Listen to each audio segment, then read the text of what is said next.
welcome to this edition of ESPN FC Live. We're talking all about the women's Euros, and look at this team that I have assembled. I'm Alexis Nunes, alongside my girl Emily Q and my Royal Highness, my queen for life, Ali Krieger, joining us once again. Let us talk about what we just witnessed. It was a matchup that was worthy of at least a semi-final of these Euros. England up against the Netherlands, a must-win for England after their loss against France, but on paper, these are two heavy hitters in the world of football, but more so especially for England, because they needed to prove a point and they needed to save themselves in this title defense. Well, the Lionesses came out roaring, clawing, and everything. A resoundingly dominant 4-0 win for Serena Wigman's side.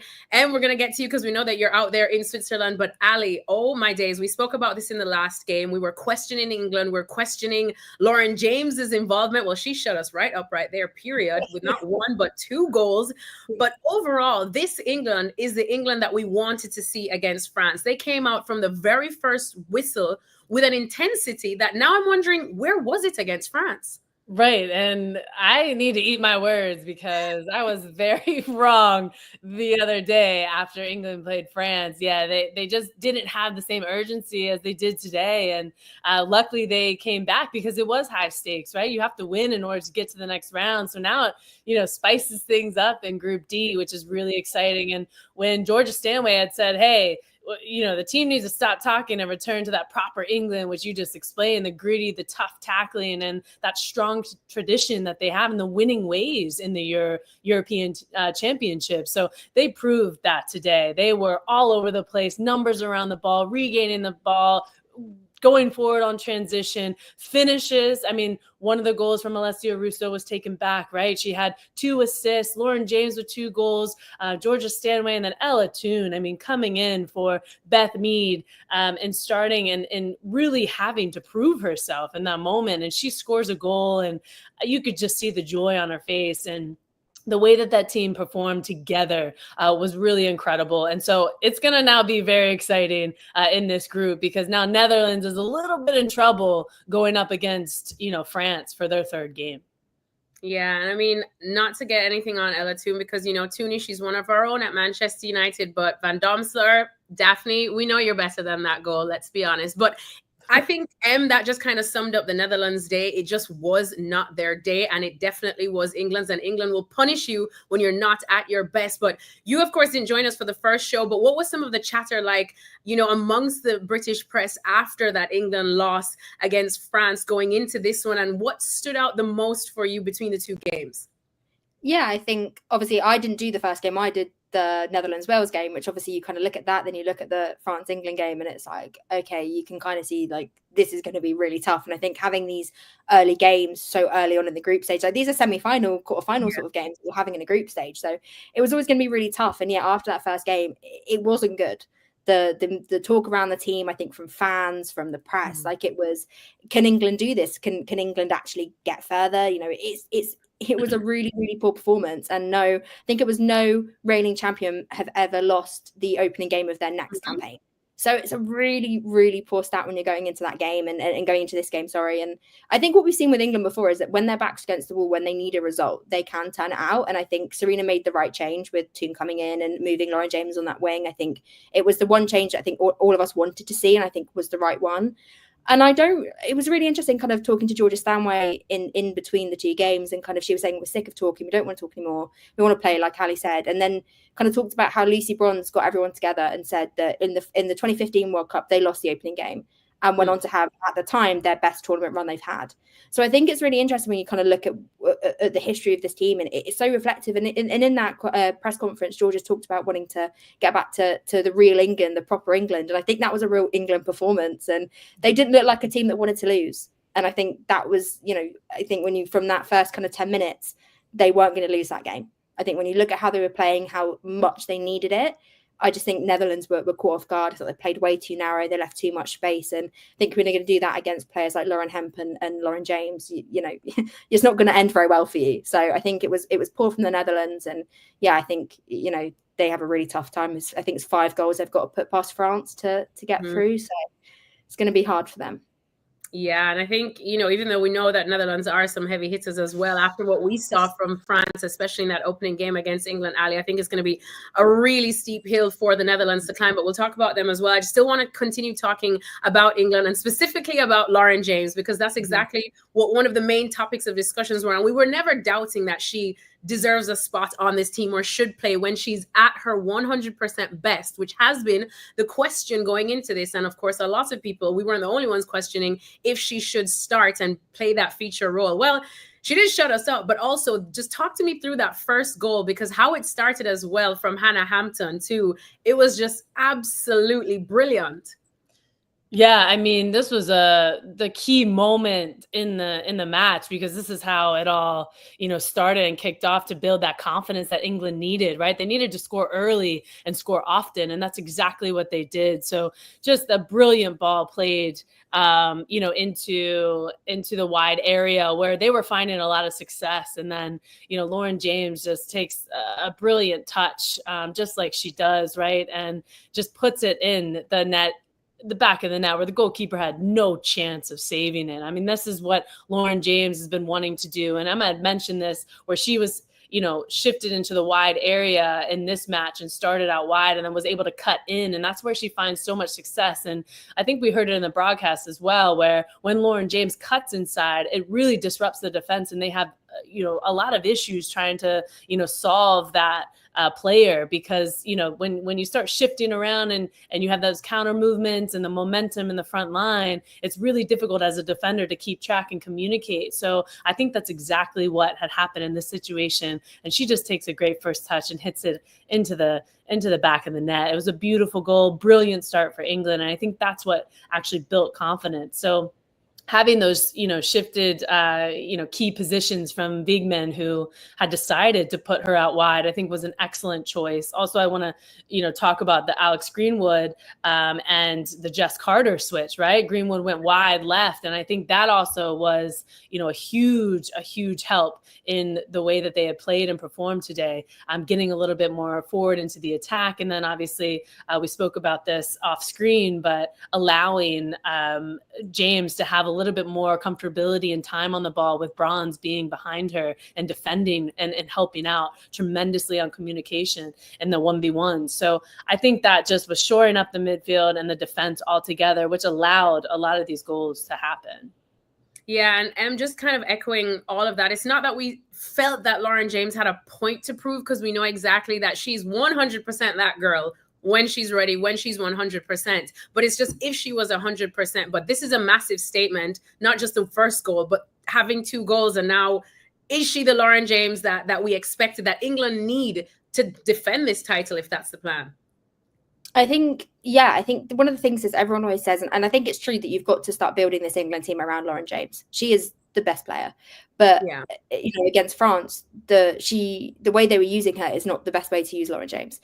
And I think in the same way that you want to build around her, you've also then got to figure out how best to use her. And I think when you are putting her on the wing and you've got someone like Lucy Bronze behind her to kind of cover and to kind of give her a bit of direction at times, Lucy will talk to her and tell her, kind of drop in whatever she needs to do. And I think that really helps her. And I do think like it was the thing that worked the best for Lauren, and I'm not surprised that it was the change that was made. And I think she's such a cool character, she's such a calm person, and I think a lot of the times people kind of assume something about that, but I think that sort of calmness is something that makes her so good. I mean, I was in the stadium. I mean, I ran here. There's 75 minutes, so I didn't see the last 15. So don't ask me about that. But at least for the 75 minutes I watched, she was just everywhere until she came off, and the fans were so just completely obsessed with her because she's so good, and that's what I think you need. Like, it doesn't go to her head. She doesn't get phased by these big occasions, and that's the sort of person you want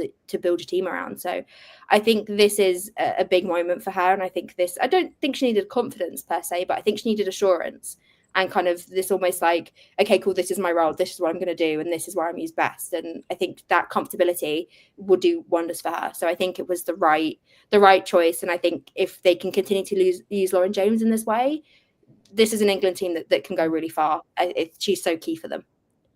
Yeah, and I mean, hearing you just talk about those 75 minutes that you saw of Lauren James, it reminded me actually of an interview that I did with Reece James a few years ago. And anybody that watches ESPN FC, you know, we like to play games with the players. And I was asking him about opponents he's faced or players he's played with that are just the most naturally gifted. And he didn't even bat an eyelash. And he was like, my sister, Lauren James. And I think everyone else in the room was a bit surprised because we were expecting him to say another men's Premier League player or somewhere else. And he's like, no, he's like, my sister, she's so naturally gifted. He says she's 10 times better than I ever was at her age. So I think that's it. But Ali, what do you think of what Em just said? Like, now it's not like we should tell Serena Wigman what to do. And we do know that Serena sticks to her laurels, no matter what the outside world has to say. But building this team around Lauren James going forward, because we were, after the France game, wondering if maybe certain players should be moved on or certain England should be moved on, considering it's been some time and players get on in age, you know, those legs aren't the same legs that we saw 4 years ago.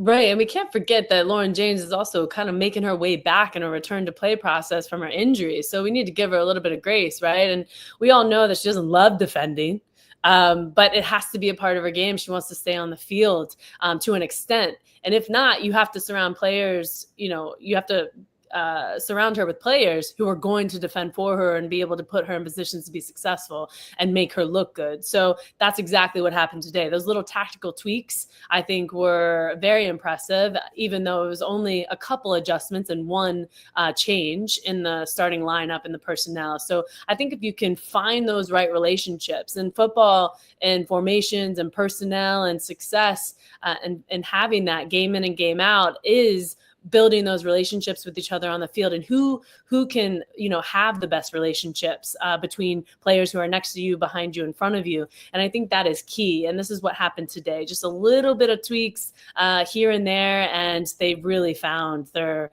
you know, magic within that. So I can only say that they'll definitely, you know, move with this going forward because it was successful. It doesn't mean any other changes aren't going to happen, but I think that was a really big improvement and huge for the next round. Yeah, and Emma, I'll just have to ask you this question because we spoke about it on the last FC Live after it was a little bit panic stations when England lost, and talking about the true contenders and saying France look like the France that we know. A lot of people were saying France have upset England, and I had to felt like I had to remind everyone, guys, this is France we're talking about. Is it really an upset? And then, of course, Netherlands got a big win too, but we did take it with a grain of salt considering it was against Wales now. But England finally have shown the England that we know, the Lionesses that we know. So are they back in the discussion as top contenders to win this? I think so. I think that the funniest thing before the tournament, I said they're either going to go out in the group stage or they'll go all the way.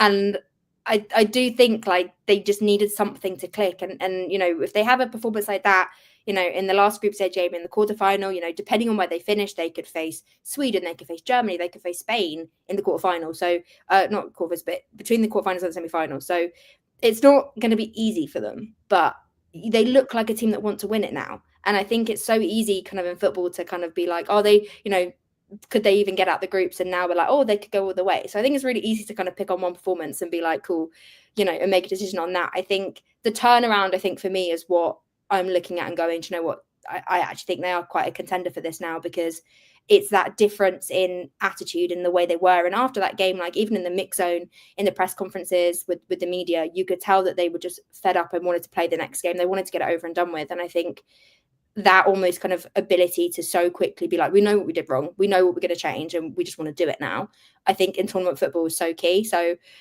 yeah, I would say that they could go very far. I think it's going to be hard, knowing I've seen, you know, I was watching Germany last night and they were in really, really good form. So I'm not entirely sure whether they're going to get all the way. I don't want to eat my words, but I do think now kind of I think they're pretty safe to get out of the group now, barring any sort of big changes with the Wales. You know, they could do something incredibly crazy, but I do think, yeah, they've now kind of proven the England that we know them to be.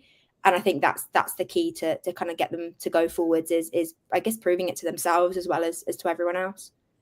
Yeah, well, I want to touch on the Netherlands too, but just final thing to pay off for England, because it's not often that we give goalkeepers or the ladies at the back their roses. But Ali, I have to talk a little bit about Hannah Hampton, because our good friend Jen Beatty spoke about her. She was on the call and she was just saying how she has now become one of the best, if not the best goalkeepers to play out from the back, and is so good with her feet. And that is such a superpower for Serena Wigman and this Lionesses squad. And we saw it in that first goal as well, you know, her basically assisting Lauren James in that one. But she really, really has grown to be one of the MVPs for England, I would say.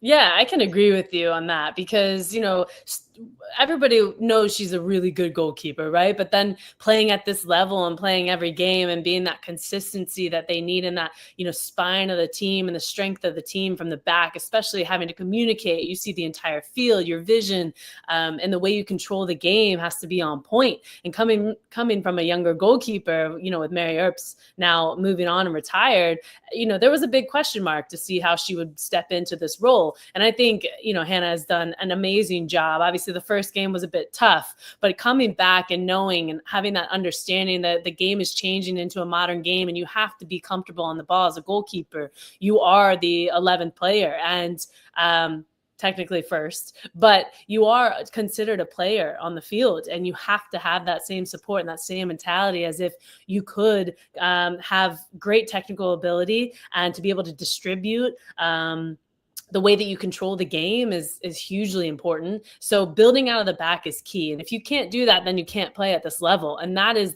where the game is going. And she has that ability. And I think that is why, you know, today was very successful and she has the mentality and that confidence, right? It could be a bit cocky at times, I'm sure, but you need that in a goalkeeper at this level to be able to perform well and step in there. And I think for me as a player, in my experience, looking back and seeing a goalkeeper with that confidence who's just, you know, just bringing everything into the team and into the game and knowing how good they are, that gave me confidence in front of the goalkeeper to be able to perform well. So I think England really feeds off of her energy. And I think she's done really well today and hopefully continuing on. She has to be that spine of the team because they're counting on her. Yeah, I remember interviewing her just before the final at the last Women's Euros. And she was just saying, you know what, she's just here having a grand time. I think she just knew that, of course, Mary was in between the stakes. She was the top girl and she still is one of the best in the world. But to see her now, and as you said, being that confident presence as well at still such a young age, you know, it definitely bodes well for England. But we have to talk about the Netherlands now because another day, another Euros, and I'm wondering what is going on. And because on paper, this is the Netherlands. You know, we're still seeing big names. We saw Big Viv is back playing like the Big Viv that we knew, got her 100th goal. I'm pretty sure she wanted 101 too today. But still falling short, and now they're in a big spot of bother. I think just reading the stat now that the Netherlands had never lost a Women's Euro or Women's World Cup match ever by more than 2 goals. And now it's not looking good. And what's going on there? I think there was so much talk with Yonkers leaving at the end of this tournament. There was so much talk, there was so much noise around the team, and some teams cope really well with that, and some teams just don't. And I just don't think the Netherlands have known what to kind of do with the noise. And I do think, like we've seen it with other managers, kind of when you know they're moving on, it becomes harder, I guess, to get on board with them. And maybe there's a little bit of kind of, I don't want to say lack of trust, but there's a bit of disinterest there. You kind of separate a little bit because you know they're leaving. And I think a lot of that was also quite critical of England, that a lot of people thought maybe England are going to be a lot less receptive to kind of Serena and Arjen because Arjen's going to lead the Netherlands. So I think going into the tournament when there's so much noise around it, it becomes really hard. And we saw that pre-match press conference before the first game. They got really, really heated and there was a lot of kind of back and forth with journalists. And you can kind of tell that it just felt like everyone was a little bit done. And I think some of his choices with kind of, he plays players out of position quite a lot. Like today, they were really narrow. They were giving too much spaces out wide. And there's just certain things that I think, you know, on other days they get right. And for some reason, the past, I'd say maybe a couple of weeks, they've been getting that wrong, kind of the Nations League into their preparations and into this. There's certain things that they would normally do that they've tried to change up. It hasn't worked. And then they've not gone back to what they know works. So I would say I'm surprised, but I'm also not, because I did have France and England to get out of the group. So I don't know whether, I do think it will be a restart under Arjen. I think he's been a tactical genius with England for so long. He was when he was at the Netherlands before with Serena. So I think that's going to bring a lot of change to the team. And I do think they're also in a transition period. They've got quite a few older players that are still kind of in and around, are taking these bigger roles, and then they're struggling to bring in younger players. So when they have absences or injuries, they then have this big gap in this big gulf. We saw it a lot with Viv and Vic Palova when they were both injured, and they kind of didn't really know what to do because they're two big players for them, that when they're out, they hadn't really brought in the next generation in quick enough to fill these gaps, and we're going back to older players, and that wasn't really working for them. So I think this is going to be the learning curve for them at the end of the day. Like if they don't make out the group and they go home, then they restart again anyway under Ian Vreenek in a couple of weeks' time. So yeah, it's a shame that it's ended this way, but it's almost like you're going into a fresh start anyway. So there's a lot to build on, and yeah, it is unfortunate, but I think it's I don't want to say that everyone's massively surprised if they won't get out the group stage. Yeah, and we're going to bring in our good friend Sam Marsden shortly to speak about some of the rest of the groups and as well Spain. But Ali, I just want to pay off the Netherlands too from what you saw from them today as well. Just your outlook on them as well. Yeah, I mean, I agree with everything that Emma said. I mean, I think that, it's a really tough transition.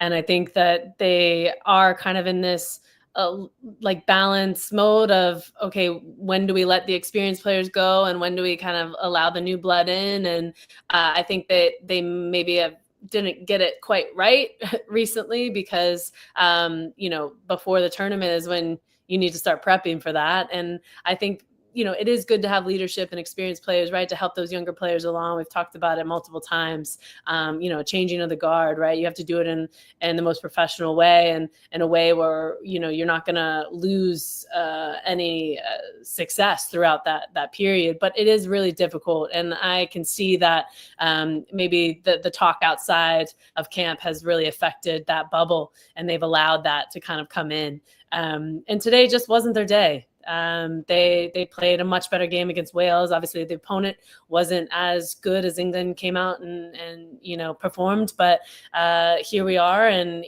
big teams win on big days when they can hopefully scrounge up something against France if they have to move on to the next rounds. But I think Em's right. I mean, this is a transition period, and they just need to wait and see once the coaching change happens and they can kind of start fresh and get some of their younger players in and start doing the changing of the guard. Because I think that, moving into, World Cup qualifiers and all the things, you have to be ready and you have to be fully prepared, because that's really another chance and another opportunity to prove yourself and why you deserve to be there. Yeah, definitely. Hopefully Netherlands do sort it out, because I always love me some Netherlands and their fans at all tournaments. So unfortunate if this next game will be their last at this tournament. But let's bring in Sam Marsden, shall we? Because we're going to look ahead to some of the other groups and see who needs what to qualify and who do you guys predict will fall short. Sam, thank you for joining us. Let's start off. I guess we could start off with Spain's group, because we know you're following them very closely there. That is Group B. Spain obviously are through. Italy could almost join them as well, but your predictions on that group, who do you see falling short? Who do you see going through with the Spanish? I think there's just a little bit too much for Portugal to do, isn't it? They need a 6-goal swing. I mean, we've seen Spain absolutely hammer Portugal and Belgium in their first two games. So Portugal will be crossing their fingers. I know Kika Nazareth, the Barcelona player, will be messaging all her Barca teammates saying, please do what you did to us to Italy and give us half a chance. But I just think that 6-goal swing is probably going to be a little bit too much, especially with Spain. I don't think they will take the foot off the gas. I think they want to put in a performance against Spain, but subconsciously, against Italy, sorry, but subconsciously, when you've already qualified, perhaps they will sort of have one eye sort of on the quarterfinals in terms of fitness, perhaps if they're winning 1 or 2-0, rather than sort of really pushing the screw as they did in the last few games. So I think it will be just a little bit too much for Portugal to do. But maybe there will be a point at half-time where it's like maybe they're beating Belgium 1-0 and Italy are 1 or 2-0 down to Spain. You think, could it? And we could get a little bit of drama. But I think we're going to see Italy go through, which will set up an interesting quarterfinal, really, because then we're probably having the semi-final, one of Italy or Norway, which will be perhaps unexpected in terms of how we would have seen. Well, with the draw, obviously, that was the way it was always going to pan out, but unexpected in terms of the teams that we would have had in terms of the favourites to win at the start. Do you expect any changes for Spain? I think there will be some. I think Aitana will probably come in because she's been working up her minutes. I think we'll probably see maybe Pina drop out and maybe see some starting minutes for Atenea or one of the other wingers. But I don't think we'll see loads of changes because they still need to win the group. I think they probably do want to win the group. It doesn't shape up too much difference in terms of the draw. Obviously, it'll either be Norway or Switzerland, but in terms of the semi-final, again, it doesn't make too much difference. But they will want to win the group, but they will want to give some minutes and some rest. But the thing is, if they do win the group, they've got a week until the next game, so it's a fairly long turnaround. So they don't need to be thinking too much about resting players. And what do you think about that group as well? Of course, we know a lot of eyes on it because of Spain, because they are the world champions, because they are one of the big contenders. And we spoke about it on the last show with Sam, that this is one that they want. They definitely have big titles. They have the biggest title of all, but this has been a little thorn in their side. So a lot of eyes on this group. Do you agree with Sam with who's going to go through with them? Yeah, I do. I actually really like the group because for quite a few of the groups, we kind of know who's going through already. I think for A and C, it's all set. So it's nice to have a little bit of uncertainty and a little bit more to kind of, as a spectator, as a neutral for those games, to kind of be able to watch and be like, well, maybe is there an upset in there? Could who goes through? So I think just for that, for the general drama of a tournament, like I like it when there's not everything decided before the final game. But yeah, I agree totally with Sam. Like Spain, they want the Euros. There's no secret that they want it. So yeah, I think they're going to want the top group. They're going to want to be at their best for as much as they can. So yeah, I think it will be an interesting game, and I think that they'll probably won't want to take their feet off the gas whatsoever. So I could see it being a pretty hefty scoreline, but maybe not as what Portugal need. But I think it will be a good game either way. Yeah, I suppose let's quickly look at Group A as well. Norway have already won it. I don't think that probably will surprise too many. Ali, Switzerland and Finland running for second. Finland have to win, and I think Switzerland could top with a draw. What do you think about that Group A? Yeah, Group A has been interesting, right? It's like a lot of the teams that have been kind of middle of the table for a long time. So obviously Norway, I think, should win the group. And Caroline Grant-Hampson is such an amazing player. I played with her in Tyresö in Sweden, and she played right in front of me at right midfield. And I just would be so in awe watching her. Sometimes I would just play her the ball, no matter if she was under pressure or not, because I know she could handle it. And just the way that she's been performing and stepping into this leadership role with Norway has been really impressive. So I know that they're on top after the comeback against Switzerland, and then Finland obviously beat Iceland, and Switzerland edged Iceland via the own goal, right? So I think that this is going to be an interesting group, but I think Norway and Switzerland could come in one or two. Group C now too, because Sam M mentioned it earlier about how we haven't really been talking that much about Germany, and Germany is Germany, and Germany are looking like a well-oiled machine. See what I did there? But Sam, looking at Group C now, of course, we know that they and Sweden are pretty much safe, but now they have to battle it out just to cement who goes through top. How do you see this one going? Yeah, it's interesting because, like you said, it's already done that group. Obviously, they're both through, so it's hard to know whether teams will want to play their cards or not. I mean, they're pretty much, if they were looking at perhaps Spain's group and playing one of the teams from that group, they probably think, well, we really do want to win the group to avoid Spain. But whoever wins the group will probably have to play England, and whoever doesn't win the group will probably have to play France. So it's not like there's a prize for not winning the group. So it'll be interesting to see how that one plays out. I actually think Sweden are perhaps a little bit, they've been at semi-finals in the last 3 tournaments. They're so dangerous from set plays and in the air. I think they're perhaps a little bit, I don't want to say overlooked, because obviously they've got so much history and they're always among the favourites or just behind the favourites. But I think they could cause Germany a few problems. Obviously, Denmark took the lead. I know Germany came back strongly. I think, Sweden, maybe I'll tip Sweden to win that one. Oh, Sweden to win. That's kind of not going with the Germans' plans there. But what do you think of this one? Because again, 2 heavy hitters in the world of football. Yeah, I agree with Sam. My radar a little bit. People didn't have them in the contenders for the final, so done them a little bit of good, because they've kind of just slipped under. People haven't really been paying that much attention to them, and sometimes that works in teams' favors. But yeah, like Sam said, they are a really good side. I was watching the game last night, and they were really impressive, and they've got so much talent. And I think it is going to be a really interesting game. I do kind of want to think Germany's going to win, but I don't think it's going to be an easy game whatsoever for them. But yeah, it is heavy hitters coming up. So yeah, it'll be a good one, I think.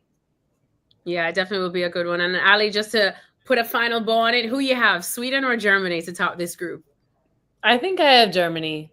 I think they've been really impressive, and they're in such good form, and I think they're super confident right now. And they have such a young, talented squad. And I have a soft spot in my heart for Germany, being my second home for a while, and enjoyed my time there, and knew a lot of the national team players, obviously former players. So I support Germany as well.